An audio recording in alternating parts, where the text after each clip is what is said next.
Samantala, guidelines hinggil sa travel restrictions ng mga government officials sa Taiwan inilabas ng palasyo. Brigada Maricar Sargan, ibrigada mo! Brigada! Live report!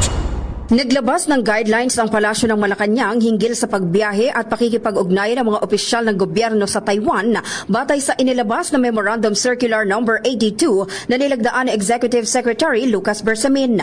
Ang bagong panuntunan ay alinsunod sa umiiral na Executive Order No. 313 noon pang taong 1987 na tahasang nagbabawal sa mga opisyal ng gobyerno ng Pilipinas na bumisita sa Taiwan at tumanggap ng opisyal na delegasyon mula rito maliban na lamang kung may malinaw na pahintulot mula sa Department of Foreign Affairs.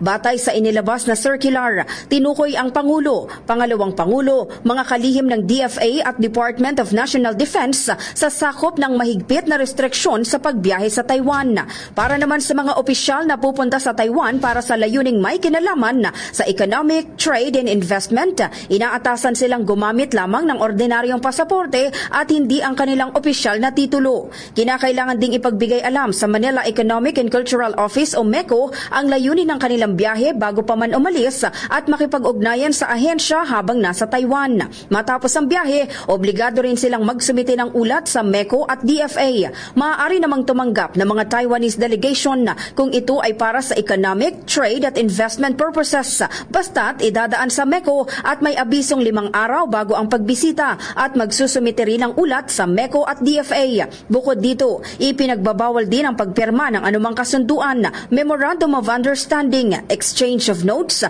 o kahalintulad na dokumento sa pagitan ng mga opisyal ng Pilipinas at Taiwan nang walang kaukulang clearance mula sa DFA at otorisasyon mula sa Office of the President. Layo ng kautusan na mapanatili ang One China policy at sa parehong panahon ay mapalawak pa rin ang oportunidad para sa pag-unlad ng mga pangunahing sektor ng bansa, partikular sa larangan ng kalakalan at pamumuhunan. Samantala, epektibo agad ang nasabing circular matapos itong lagdaan nitong April 15, 2025. In the heart of changing lives, ako si Brigada Maricar Sargan ng 105.1 Brigada News FM Manila, The Music and News Authority.